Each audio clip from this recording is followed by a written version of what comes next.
तो south west सप्त शक्ति कमांड पर आयोजित कार्यक्रम जो है आयोजित किया गया, जहां पर 2 दिवसीय तकनीकी सेमिनार कम प्रदर्शनी का आज समापन हुआ, जिसमें देश ही नहीं दुनिया भर के रक्षा विशेषज्ञों ने ऑफलाइन और ऑनलाइन जुड़कर रक्षा मामलों पर गहन चिंतन मंथन किया। इसके साथ ही यहां लगाई गई रक्षा उपकरण हथियारों की प्रदर्शनी का समापन हो गया, जहां सार्वजनिक और निजी क्षेत्र की कंपनियों ने बदलते समय में बदलते हथियार और नई तकनीक को साझा किया। आइए आपको भी दिखाते हैं जयपुर मिलिट्री स्टेशन पर लगी डिफेंस इक्विपमेंट्स प्रदर्शनी का नजारा।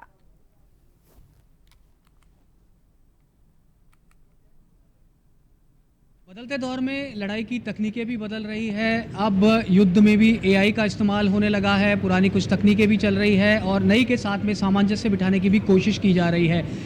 सेना के हथियारों के मामले में कैसे भारत आत्मनिर्भर हो रहा है, इस समय जयपुर के सप्त शक्ति कमांड पर जो हथियारों की आधुनिक फ्यूचरिस्टिक जो वेपन्स हैं, फ्यूचर भविष्य कैसा होगा हथियारों को, उसकी जो यहाँ पर प्रदर्शनी लगाई गई है उसमें मौजूद हूँ। और मैं एक बूथ पर हूँ, MKU का ये बूथ है, मेड इन इंडिया, आत्मनिर्भर भारत के सपने को ये यहाँ पर साकार करती हुई नज़र आ रही है, क्योंकि कई देशों की सेनाओं को इसकी ओर से हथियार भी सप्लाई किए जाते हैं। किस किस तरह के ये हथियार हैं, कैसे ये काम करते हैं, क्या इसमें मॉडिफिकेशन हुआ है, एआई का क्या इस्तेमाल हुआ है।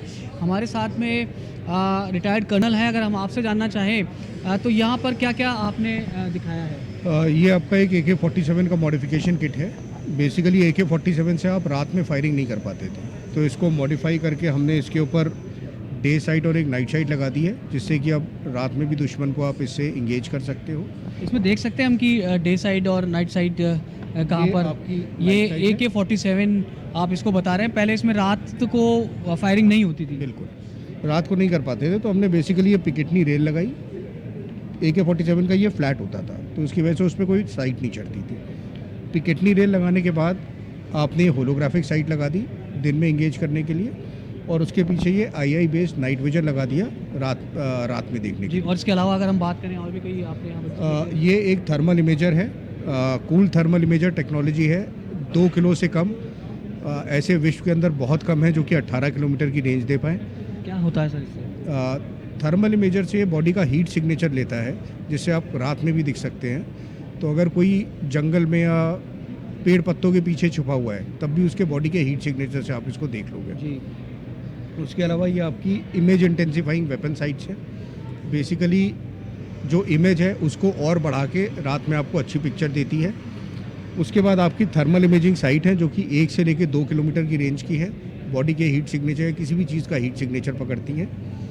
ये T90 के लिए हम लोगों ने ड्राइवर नाइट साइट बनाई है, जो कि फ्यूजन टेक्नोलॉजी है, जिसके अंदर डे कैमरा, CMOS और थर्मल इमेजर तीनों कैमरे हैं। उसके अलावा ये हमारा प्रोटेक्शन गियर है। ये बेसिकली स्टैनाग लेवल 2 का आर्मर प्रोटेक्शन है गाड़ियों के लिए।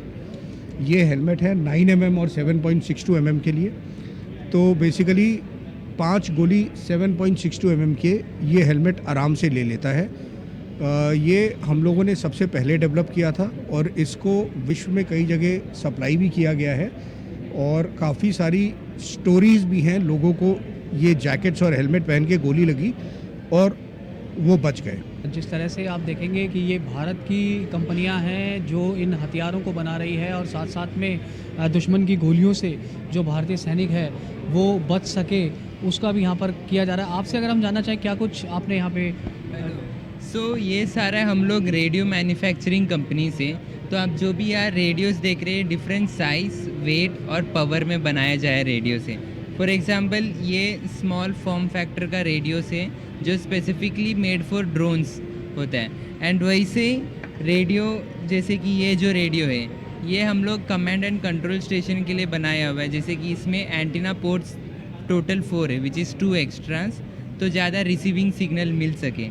तो ये सारा रेडियोस फ्रॉम डिसमाउंटेड सोल्जर से लेके हेलीकॉप्टर से लेके ड्रोन से लेके इवन व्हीकल टैंक्स में भी लगते हैं। हम ये कह सकते हैं कि रक्षा मामले में जो आत्मनिर्भर भारत की बात कही जा रही है वो यहाँ पर साकार होता हुआ नज़र आ रहा है।